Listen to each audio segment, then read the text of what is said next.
세릴 프레위트라고 하는 11살 된 소녀가 아주 큰 자동차 사고를 당했습니다. 그 사고로 이 오른쪽 다리가 왼쪽 다리보다 2인치가 짧아졌습니다. 의사 선생님께서 이 세릴 프레위트에게 참으로 안타깝지만 너에게 사실을 이야기할 수밖에 없다. 너는 평생 휠체어를 타야 할 것이다. 그러므로 마음을 단단히 먹고 좌절하지 말고 살아가도록 하라. 그렇게 말했습니다. 그런데 이 11살 된 어린 딸은 포기하지 않고 하루는 부흥회를 참석했습니다. 목사님께서 오늘 기도받기를 원하는 자들 앞으로 나오라고 그랬을 때 나가서 기도를 받고 이 2인치 짧아진 다리가 정상적으로 회복이 됐습니다. 22살이 됐을 때 1988년 22살이 됐을 때 미스 아메리카에 당선이 됩니다. 합격이 됩니다. 선출이 돼서 간증을 했는데 다음 간증이 중요합니다. 내가 오늘과 같은 일을 맞이할 수 있었던 것은 5살 때 우유 배달 아저씨가 저를 보고 이야기했습니다. 너는 정말 너무 예쁘구나. 너는 앞으로 미스 아메리카에 꼭 당선이 될 거다. 이렇게 말을 했다는 겁니다. 그 말을 자기는 한 번도 잊어본 적이 없다는 겁니다. 그래서 너는 미스 아메리카에 뽑힐 때 자기 스스로 말하기를 내가 미스 아메리카에 뽑힐 때 나는 그 우유 배달 아저씨가 말한 것을 꼭 증명해내고야 말 거야. 이런 강한 그 마음에 희망이 있었다는 겁니다. 그래서 기도드렸고 부흥에 참석했고 다리가 길어졌고 그리고 이 미스 아메리카 대회 1988년도에 출전해서 이 우리말로 말하면 진으로 뽑히는 놀라운 체험을 하게 됐던 겁니다. 여러분, 사람은 어릴 때든 성장 과정 중에 좋은 말을 많이 듣고 자라면 보약과 같이 그 말들이 평생 효력을 발생합니다.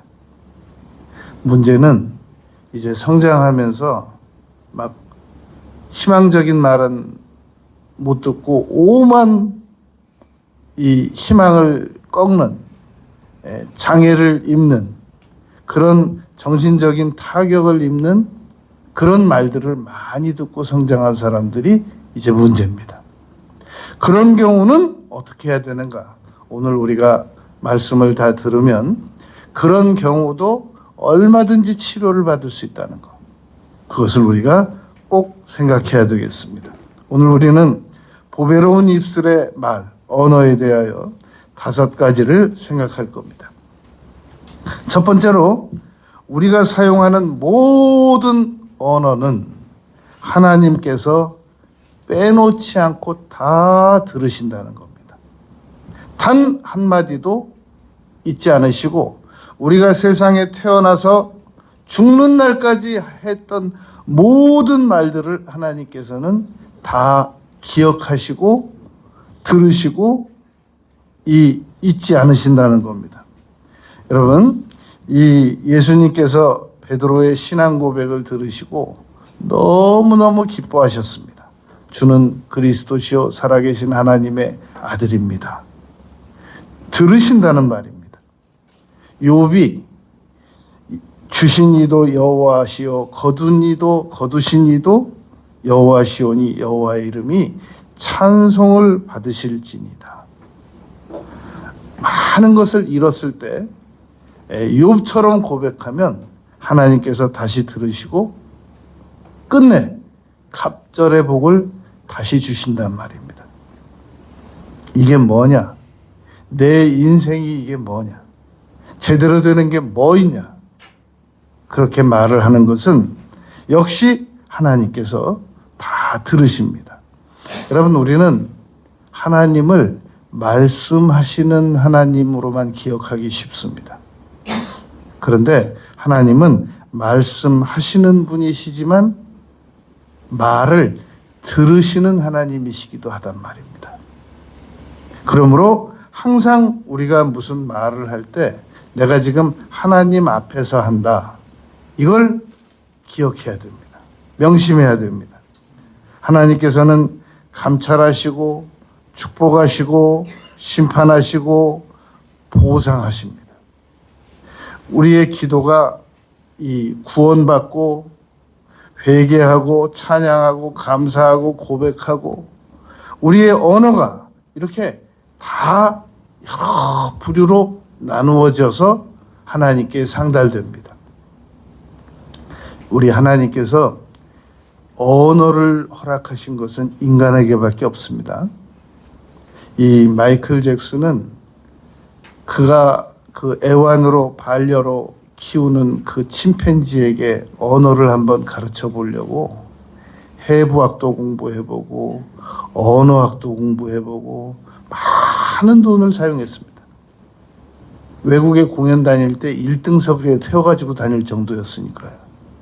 최고의 명품 옷을 입히고 모든 기능을 다 활용했습니다. 언어는 끝내 못 가르쳤습니다. 그러니까 우리 인간만 언어를 사용할 수 있단 말입니다. 그런 언어의 기능은 단순 정보 전달, 가십거리 전달, 그런 것만 하라고 우리에게 하나님께서 언어를 허락하신 것이 아니란 말입니다. 시편 94편 9절에 보면 귀를 지으신 이가 듣지 않으시랴? 눈을 지으신 이가 보지 않으시랴? 그랬단 말입니다. 그러므로 우리가 무슨 말을 하면 하나님 반드시 들으십니다. 민수기 14장 26절부터 35절까지 보면 하나님께서 이렇게 말씀하십니다. 여호와께서 모세와 아론에게 나를 원망하는 이 회중을 내가 어느 때까지 참으랴. 이 이스라엘 자손이 나를 향하여 원망하는 그 원망하는 말을 내가 들었노라. 그들에게 이르기를 여호와의 말씀에 나의 삶을 가리켜 맹세하노라. 너희 말이 내 귀에 들린 대로 내가 너희에게 행해 주겠다. 라고 민수기 14장 28절에서 말씀했단 말입니다. 여러분, 시편 106편 33절에 보면 하나님께서 그토록 귀하게 사용하셨던 모세에 대하여 이렇게 기록이 되어 있습니다. 모세가 그 입술로 망령되이 말하였도다. 여러분, 하나님께서 출애굽기 4장에 보면 모세에게 하도 애굽으로 들어가라고 하니까 모세가 못 간다고 그럽니다. 이 핑계 저 핑계 대다가 이렇게 말합니다. 저는 입이 둔합니다. 그랬더니 하나님께서 모세에게 둔한 입을 고쳐주신 게 아니라 내가 너에게 말 잘하는 내 형 아론을 붙여줬다 그럽니다. 그러니까 하나님께서 모세에게 그 지팡이를 통해서 수없이 많은 권능을 행하게 하셨지만 굳이 말 잘하게까지 안 하셨단 말입니다. 근데 모세가 그 못하는 말로 노년에 망령되이 말했다는 겁니다. 만약에 모세가 말 더 잘하는 사람이었으면 훨씬 더 망령되게 말 더 많이 했을 가능성이 있습니다. 모세도 이렇게 망령되이 말할진데 오늘 우리가 우리의 언어를 역추적을 해보면 얼마나 많은 말들에 문제가 있었겠냔 말입니다. 그래서 여러분, 언어화 작업이라는 게 있습니다. 무슨 말이냐면 바다 깊숙이 빠진 배를, 이 비행기가 침몰한 것처럼 바다 깊숙이 빠진 배를 도대체 침몰 원인은 무엇이었으며 그 배 안에 무엇이 들어 있었으며 이러한 것들을 자세히 조사해 보려면 배를 그 바다 위로 일단 띄어 올려야 된다는 겁니다. 그리고 그 배를 샅샅이 조사해야 된다는 겁니다. 한 사람의 인생이 잘 안 풀리면 그 사람의 언어를 샅샅이 조사해 봐야 된다는 겁니다. 그걸 언어화 작업이라고 합니다. 여러분, 이 바둑 그 최고 고단자 고수들은 자신이 그 바둑을 첫 번부터 끝나기까지 다 두고 나서 그걸 다 복귀를 해봅니다. 내가 첫 수에 이렇게 뒀더니 상대가 이렇게 뒀고 그 다음에 내가 이렇게 뒀더니 이렇게 이걸 처음부터 몇 수만 검사하는 게 아니라 처음부터 끝까지 다 검색해 봅니다. 여러분, 우리는 힘들겠지만 언젠가 날 잡아가지고 내가 세상에 나와서 말을 배워가지고 오늘까지 어떤 언어를 사용하면서 살아왔는지 조사해 볼 필요가 있습니다. 이거 우리 인간의 기억력으로는 불가능하지만 성령께 깊이 기도하면 놀랍습니다. 다 깨닫게 해주십니다. 언제 어디서 무슨 말을 했는지 다 기억나게 하십니다. 그거 하나님께서 다 들으시고 지금 기억하셔서 깨닫게 해주시는 겁니다. 그걸 우리가 철저하게 회개해야 됩니다. 남은 인생을 정말 성공적으로 살아가고 싶다면 언젠가 한 번은 꼭 한 번 이상은 그렇게 할 필요가 있습니다. 신명기 5장 28절에 보면 여호와께서 너희가 내게 말할 때 너희가 말하는 소리를 들으신지라. 너희들이 나한테 하는 말도 하나님 다 들으셨다. 모세가 망령되이 말하는 것도 시편 106편 33절에서 하나님 다 들으셨지만 너희가 나에게 무슨 말하는 것도 하나님 다 들으셨다. 라고 모세가 신명기에서 모압 광야에서 이스라엘 백성들에게 말했습니다. 시편 19편 14절에 보면 나의 마음의 묵상도 하나님께 전달된다고 했습니다. 우리가 말을 안 하고 생각만 하면 사상이라고 하는데 그걸 성경에서는 묵상이라고 합니다. 그거 하나님 다 들으신다는 겁니다. 그리고 그걸 언어로 내놓았을 때 그것도 당연히 들으십니다. 마태복음 12장 34절에서 예수님께서는 마음에 가득한 것을 입으로 말함이니라 그랬습니다. 그러니까 우리 안에 뭐가 들어있나 따로 조사할 필요가 없어요. 내 말을 가지고 분석하면 내 안에 뭐가 있는지를 알 수 있단 말입니다. 요한복음 7장 45절부터 이 47절까지 말씀 보면 예수님을 체포해 오라고 갔다가 체포 못하고 그냥 온 하속들이 이렇게 말합니다. 지금까지 그 사람이 말하는 것처럼 말한 사람은 이때까지 없었나이다. 너무너무 그 말 몇 마디에 감동을 받아가지고 그렇게 이 하속들이 말합니다. 예수님께서 보소서 무화과 나무가 말랐나이다. 예수님이 지나가는 말로 무화과 나무 저주했는데 말랐어요. 풍랑을 꾸짖으셨더니 그냥 잠잠하고 고요해졌습니다. 아직까지 그렇게 말하는 분은 한 번도 뵌 적이 없습니다라는 말이 이게 정말 놀라운 사실이란 말입니다. 창세기 1장 2절에 보면 땅이 혼돈하고 공허하고 흑암이 깊음 위에 있을 때 아무 말씀도 안 하실 때는 아무 일도 안 일어났습니다. 그런데 빛이 있으라라고 하니까 빛이 나타났단 말입니다. 여러분, 믿음으로 모든 세계가 하나님의 말씀으로 지어진 줄을 우리가 아나니, 히브리서 11장 3절입니다. 이 예수님께서 백부장에게 가라, 내 믿음대로 될지어다 라고 했을 때 하인이 나왔습니다. 우리는 여러분, 하나님의 말씀을 시편 147편 15절에 보면 땅에 보내시니 그 말씀이 속히 달려간다라고 말씀했습니다.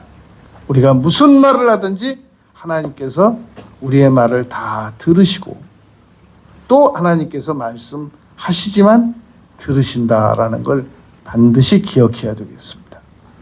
두 번째, 언어는 이웃들과 이 계약의 효력이 있습니다. 여러분, 1945년 8월 6일 날 히로시마에 원폭이 투하됐고 9일 날 나가사키에 원폭이 투하됐습니다. 그런데 중대한 사실이 있습니다. 여기에 1945년 7월 26일 날 포츠담 선언 때 분명히 일본에게 이 미국을 비롯한 연합군이 제시했단 말이다. 무조건 항복 외에는 길이 없다. 그런데 그때 일본에서 이렇게 말했단 말입니다.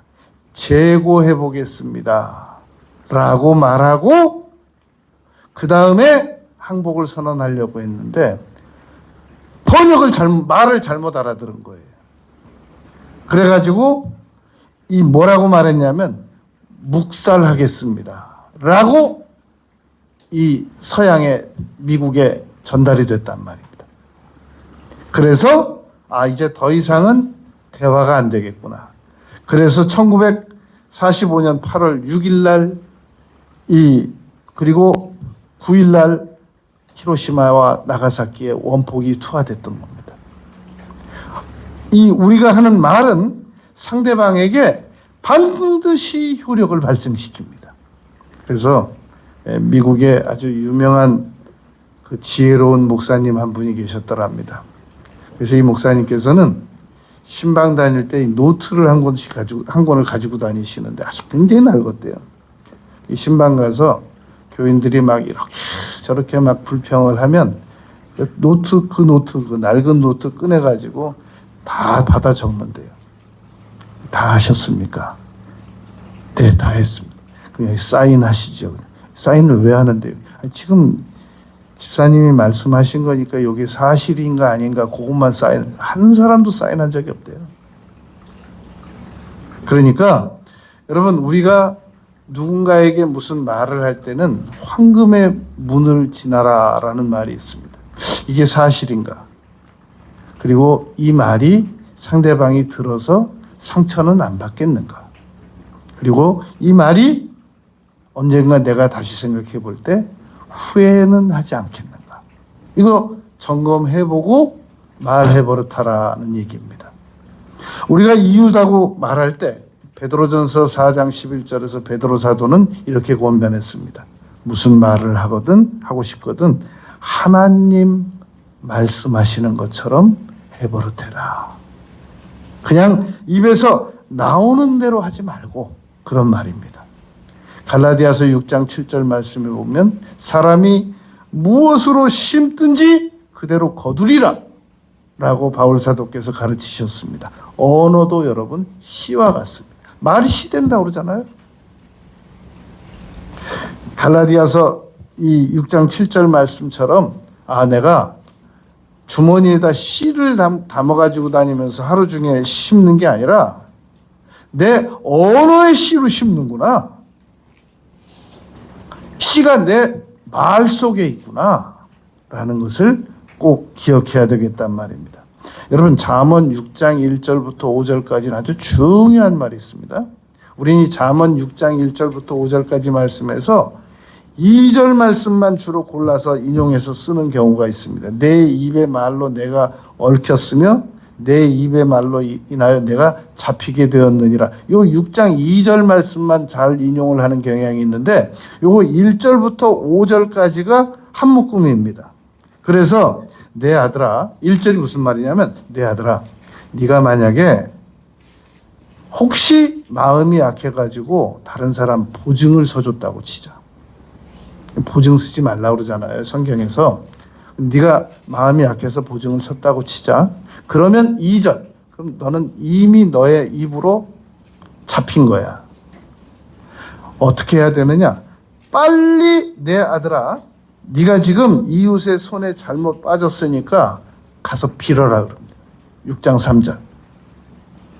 여러분, 이게 잘못 보증서 준다고 약속하고 빠져나오는 법을 지금 얘기해 주는 거예요. 잠언 6장 1절, 2절, 3절, 4절, 5절에서 빨리 가서 겸손히 사정해가지고 4절 잠도 자지 말고, 빨리 졸려오도 잠도 자지 말고 5절 빨리 가서 정말 죄송하다고,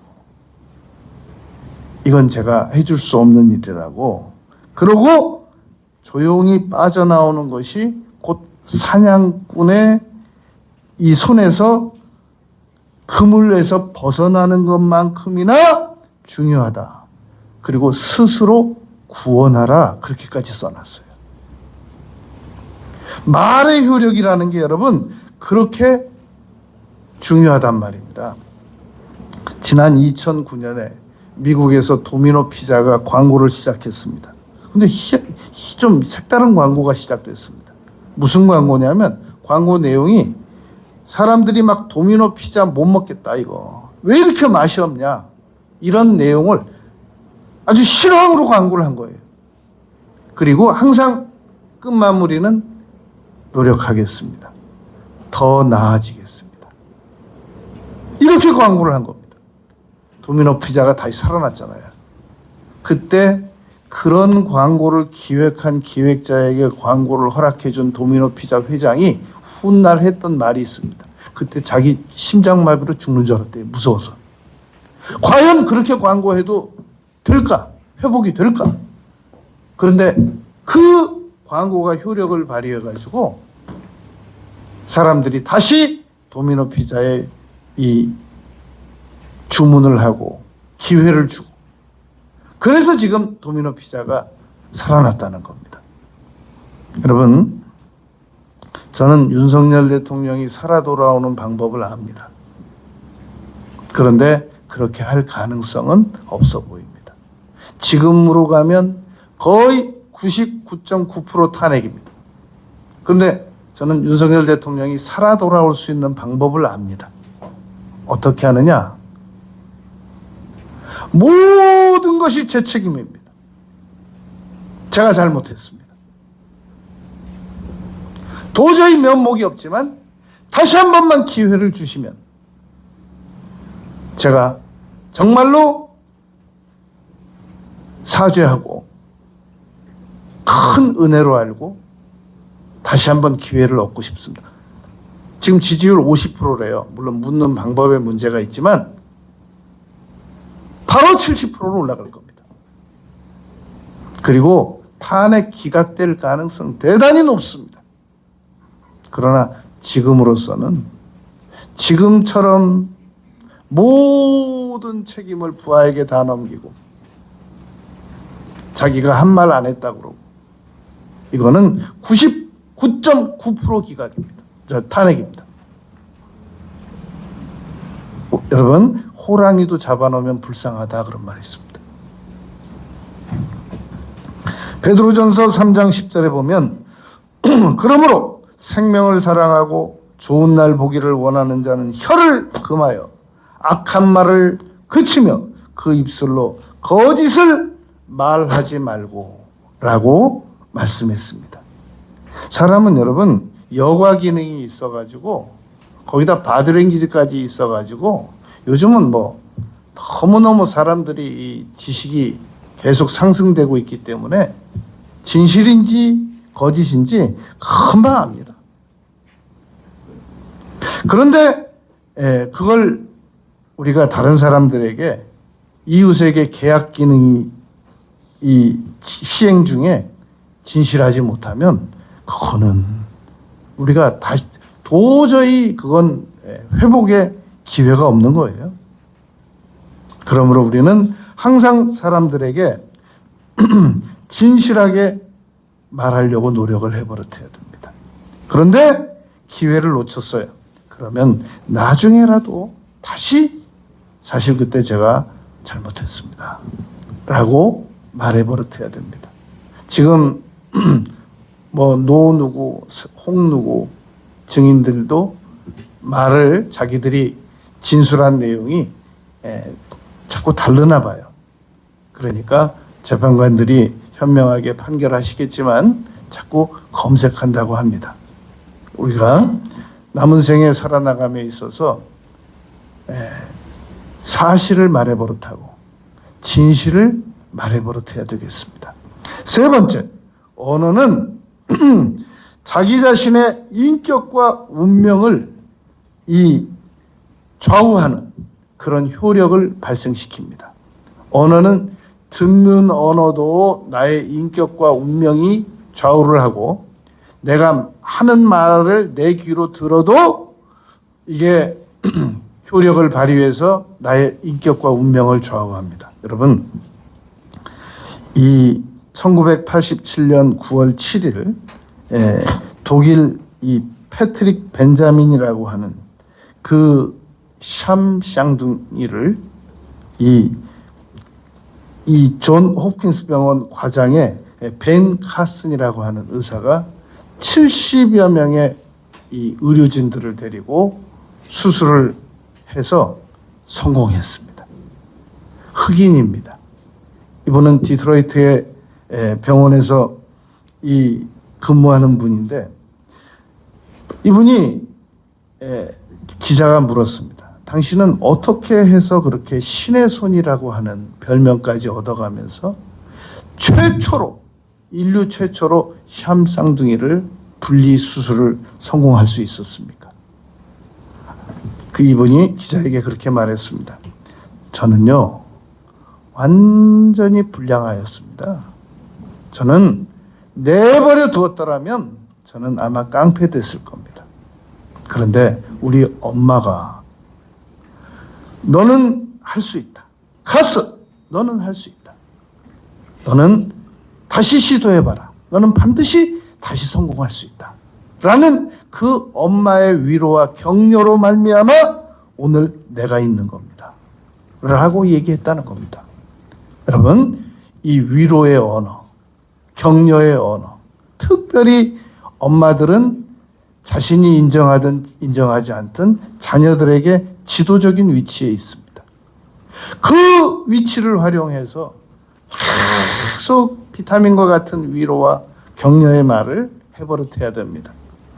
여러분, 루즈벨트 대통령은 36살에 소아마비가 됐습니다. 그분 태어날 때부터 소아마비 된 거 아니잖아요. 그래서 이제 내 인생은 끝났구나 라고 포기할 때쯤에 그의 아내 엘리너가 당신 할 수 있다고. 그 아내의 위로의 말과 격려로 말미암아 여러분, 미국에서 4번 대통령 된 사람이 누가 있어요? 그 루즈벨트 대통령 엘리너가 고아 출신입니다. 그리고 자녀가 6명인데 1명이 죽었단 말입니다. 그리고 36살 먹은 남편이 갑자기 소아마비가 돼서 휠체어를 타게 됐던 겁니다. 그때 루즈벨트가 물었다고 그러잖아요. 당신 아직도 나를 사랑하오? 그랬더니 엘리너가 아무리 하면 내가 당신 2 다리만 사랑하겠습니까? 나는 당신 전체를 사랑하니까, 전인격을 사랑하니까 절대 포기하지 말고 다시 노력해보자고. 그래서 여러분, 미국 최악의 공황 때 4선 대통령이 됐던 겁니다. 인간의 언어는 여러분 위로와 격려와 희망을 제시하는 위력이 있단 말입니다. 우리가 그동안 우리의 언어를 가지고 얼마든지 더 놀라운 작품을 만들어낼 수 있었는데 안 쓴 거예요. 그쪽으로 활용을 안 했던 겁니다. 이제부터라도 여러분, 우리가 우리의 언어를 가지고 긍정적이고 희망적이고 위로적이고 격려적이고 이쪽으로 사용만 하면 놀라운 위력을 발휘하게 됩니다. 너 하는 게 그렇지. 내가 안 된다고 그랬지. 내가 너 그럴 줄 알았어. 이런 뼈 아픈 얘기 한마디씩만 듣잖아요. 그러면 있던 희망도 사라집니다. 스스로 자신을 변화시키려면 우리는 막 어디 해외 가서 아주 유학을 하고 와야 되고, 막 엄청난 가문에서 태어나야 되고, 막 놀라운 등록금을 지원받아야 되고, IQ가 한 200씩 되어야 되고, 그래야만 내가 성공할 줄 아는데, 있는 자리에서 자기 입만 사용하면 지금부터 성공할 수 있습니다. 지금부터. 그냥 더도덜도 말고 자기 있는 자리에서, 거기가 멍석이든 방석이든 가만히든 지금 있는 자리에서 자기 언어만, 믿음의 언어, 긍정적인 언어, 희망의 언어, 위로의 언어, 격려의 언어 사용하기 시작하면 우리는 지금부터 충분히 성공이 가능합니다. 야고보서 3장 1절부터 6절까지 말씀 보면 우리가 다 실수가 많은데 만일 말의 실수만 없으면 온전한 사람이라고 그랬습니다. 근데 인간은 누구도 말의 실수가 없을 수 없단 말입니다. 그러니까 배를 보라 그럽니다. 야고보가 배를 봐라. 야고보서 3장 4절에서 지극히 작은 키로 배를 방향을 조절한다는 겁니다. 그러니까 여러분, 우리의 언어는 우리의 향방, 우리의 운명, 인격, 이것을 방향을 정할 수 있는 그런 효력을 발휘할 수 있단 말입니다. 안 하는 거죠. 할 수 있단 말입니다. 네 번째, 언어는 다른 사람들에게 감정을 촉발시키는 기능이 있습니다. 세계적인 대문호 셰익스피어는 이렇게 말했습니다. 인생을 망치지 않고 싶으면 말에 신경을 써라. 여러분, 사람은 하루에 5만여 가지의 단어를 사용한다라고 말합니다. 그 말 속에는 성실한 말도 있고, 과장된 말도 있고, 온유한 말도 있고, 교만한 말도 있고, 유순한 말도 있고. 잠언에서 이렇게 말합니다. 잠언 12장 18절에 보면 칼로 찌르듯이 말하는 사람들이 있다. 그러지 마라. 그리고 시편 42편 10절에 보면 뼈를 찌르는 칼같이 말하는 비방의 말이 있다고 그럽니다. 이런 말 한마디씩 들으면 진짜 몸서리치죠. 그런데 잠언 15장 1절에서는 유순한 말이 있다 그럽니다. 유순한 말은 분노를 쉬게 한다. 그런데 과격한 말이 있다 그럽니다. 노를 격동한다. 잠언 25장 15절에 보면 부드러운 말은 뼈를 꺾는다. 그러잖아요. 여러분, 이 사무엘상 25장에 보면은 나발과 아비가일의 언어가 대조적으로 기록이 되어 있습니다. 다윗이 그 나발 집이 원체 부자니까 당시에는 무슨 세콤이 없었기 때문에 이 그 강도들이 와서 빼앗아가도 할 말이 없어요. 막 양이 3,000마리씩 되고 막 그러는데 그거 막 우르르 때로 몰려와서 끌고 가면 어떡하겠어요. 그러니까 이 다윗이 자기 부하들과 함께 지금 사울에게 쫓겨서 도망다니고 있는 중인데도 이제 우리나라 사람이고 부자고 기업인이고 재벌이고 그러니까 도와줘야 되겠다 그래가지고 그 부하들로 하여금 항상 잘 지키게 했습니다. 그리고 나서 이제 회식을 좀 하려고, 그 세콘 경비가 얼마나 많이 나가요? 그러니까 회식을 좀 하려고 부하들을 보내가지고 그 나발에게 좀 우리 잔치할 걸 좀 달라고 부탁했단 말입니다. 나발이 이렇게 말합니다. 사무엘상 25장 10절 11절에서 다윗의 사환들에게 대답하여 이르되 다윗은 누구며 이새의 아들은 누구냐? 이건 모를 수가 없어요. 왜냐하면 사울의 국방부 장관이었거든요, 다윗이.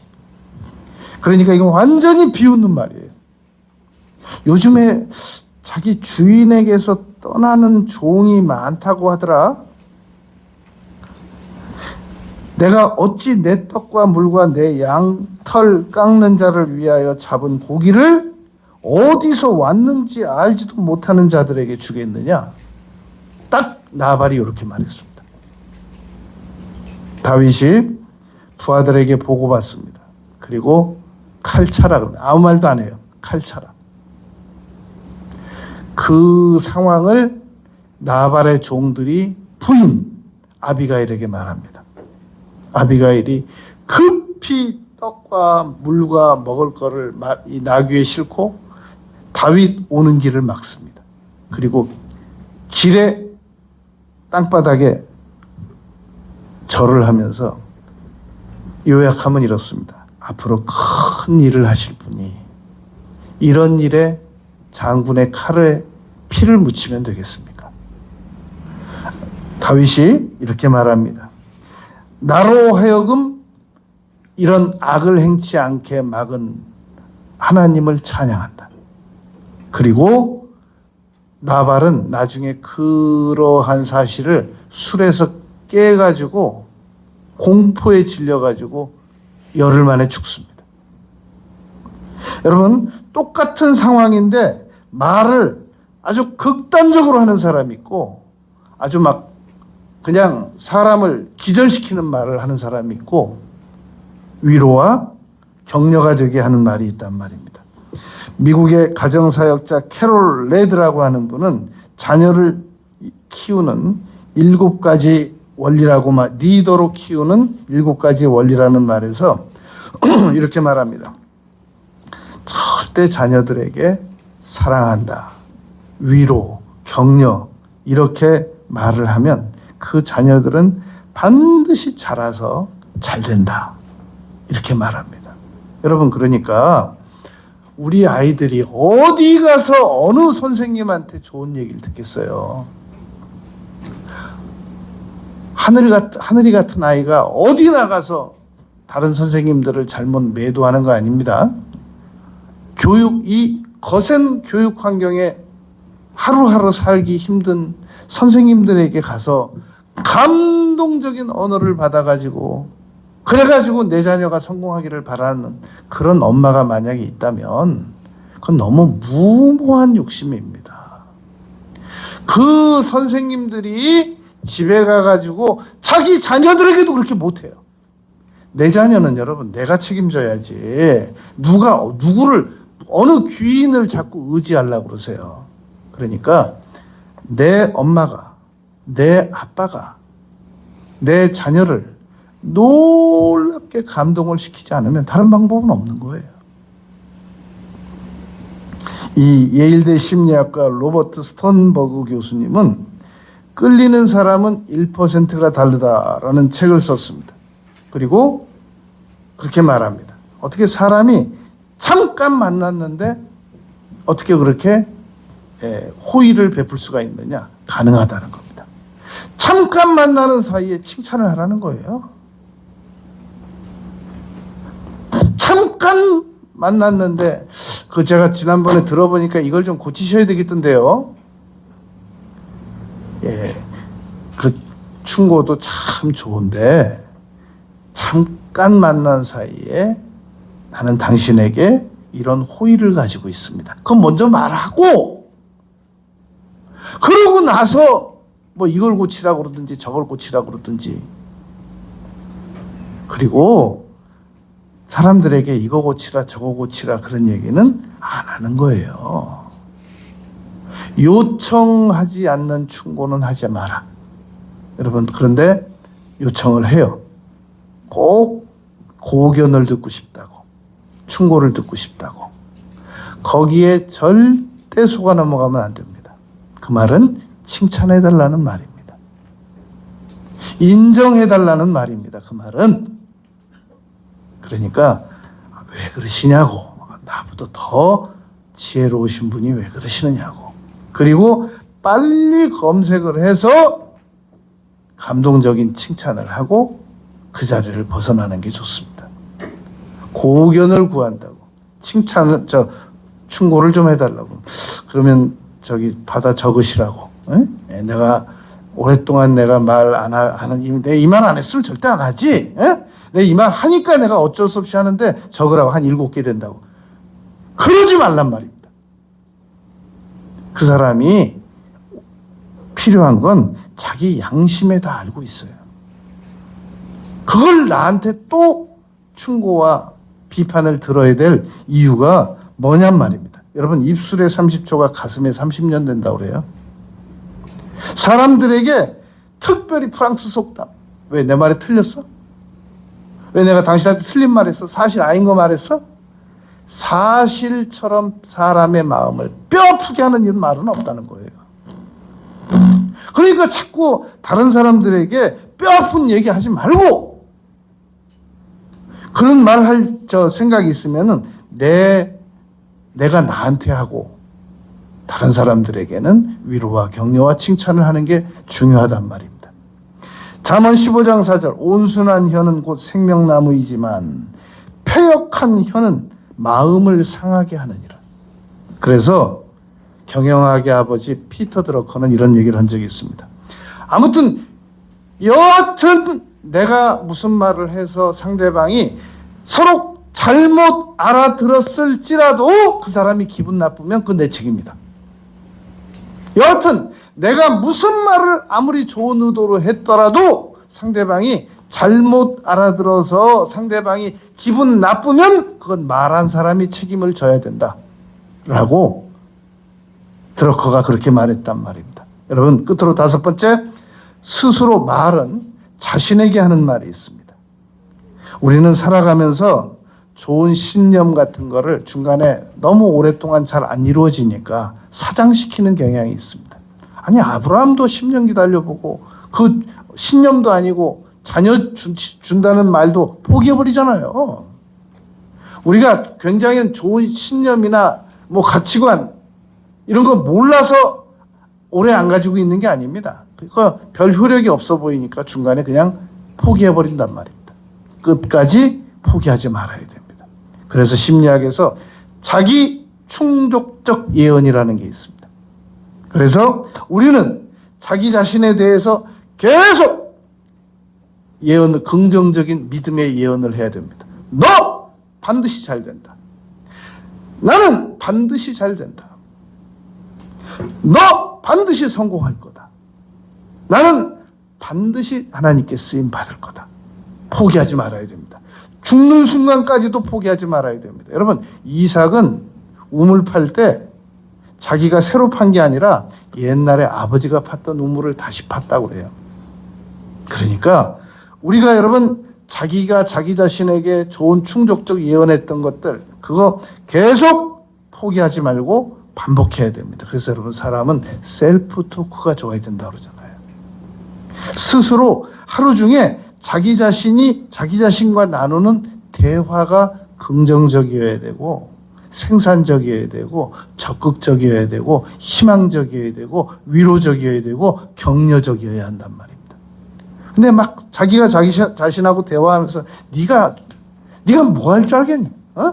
네가 지금까지 한 일 중에서 된 게 뭐 있니? 내가 너 그럴 줄 알았어. 막 자기 자신을 비난하고, 지금 다른 사람이 나 비난하는 것도 너무너무 뼈 아픈데 내가 막 나를 너무너무 잘못 비난하는 거예요.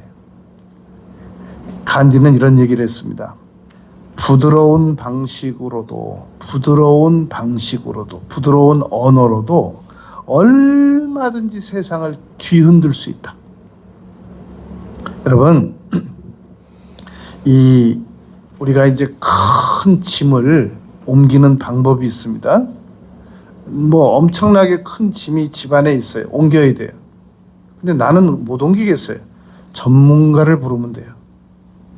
그래서 그런 말 한 적이 있단 말입니다. 어떤 사람은 나에게 알맞는 공간과 지일의 때와 받침대만 주면 나는 지구도 들 수 있다.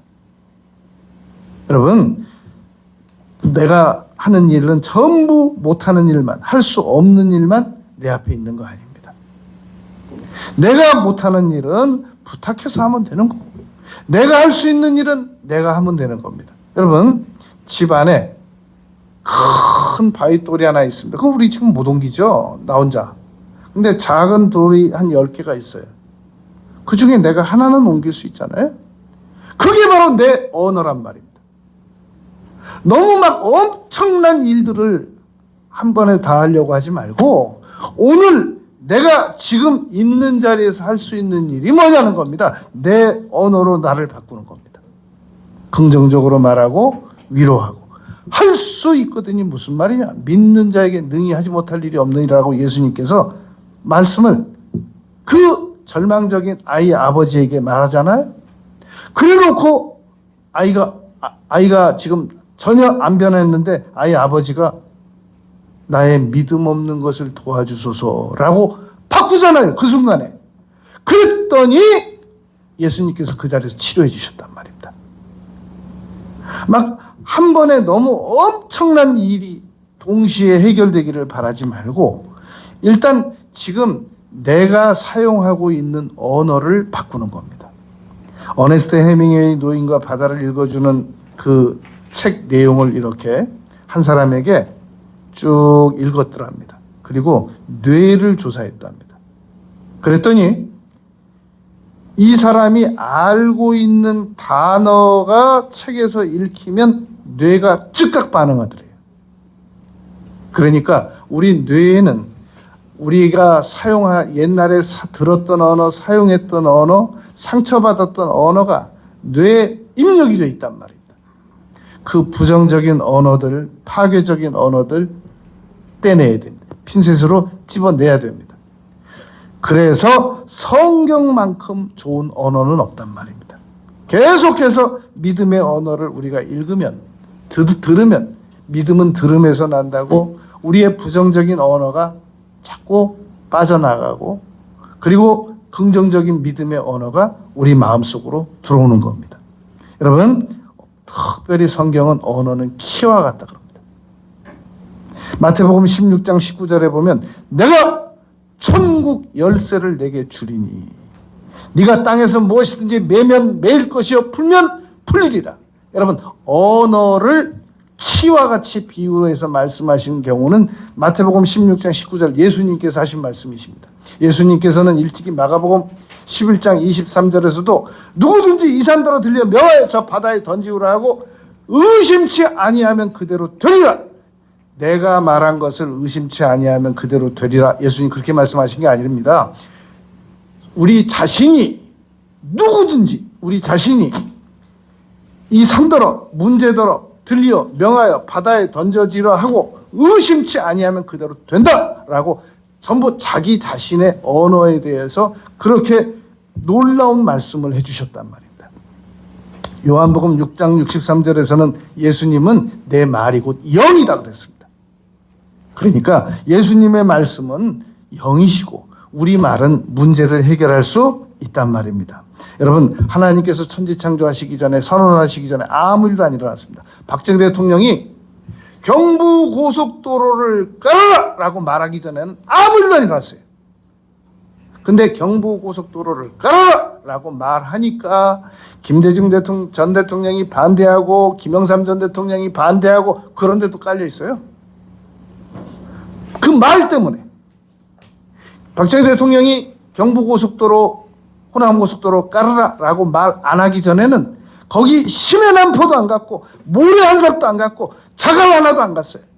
근데 말을 딱 선언하자마자 반대하는 사람들, 그리고 일하는 사람들, 우리가 오늘날 서울 부산 고속도로 다니고 서울 호남 고속도로 다닐 때 언제나 기억해야 돼요. 그 박정희 대통령이 입으로 나오는 말로 인하여 정주영 씨가 거기다 집에 안 들어가고 잠자면서 작업해서 오늘날 그 고속도로의 토대가 이루어진 것이란 말입니다. 여러분, 과거와 타인은 못 바꾼다 그런 말이 있습니다. 그러나 미래와 나는 바꿀 수 있다 그렇게 말했습니다. 미래는 나는 나의 언어로 바꿀 수 있습니다.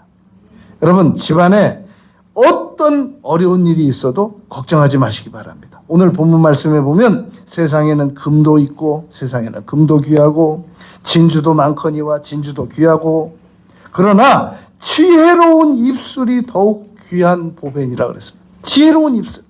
무엇이 지혜로운 입술이냔 말입니다. 내가 나 자신과 절대 믿음의 대화를 하는 그 입술. 이웃에게 위로 격려 칭찬 감동을 주는 그 입술. 그리고 하나님 들으시기에 절대 응답을 주실 수 있고 감동하실 수밖에 없는 그 입술. 천국의 키와 같은 그 입술. 이런 언어를 가지고 남은 인생 얼마든지 성공할 수 있어요. 무슨 귀인이 나타나야 우리가 성공하고 무슨 우리가 달나라를 갔다 와야 성공하고 무슨 막 엄청난 놀라운 생각지도 않은 일이 다가와야 성공하는 게 아니라 지금 있는 자리에서 나의 언어만 고쳐나가면 남은 인생은 반드시 성공할 수 있습니다. 하나님께 반드시 쓰임받을 수 있습니다. 언어를 성경적으로 통제해 나가는 우리 모두가 되시길 바라겠습니다. 아버지 하나님, 저희들이 남은 생에 반드시 이 믿음의 언어를 사용하여 놀랍게 하나님께 쓰임받고 이웃에게 위로하고 격려하고 감동 주고 저희 자신들이 큰 보람을 느끼고 성취하는 일에 쓰임받는 그러한 저희들이 꼭 되고 싶습니다. 예수님 이름으로 기도드렸습니다. 아멘. 우리 찬송가 453장 들이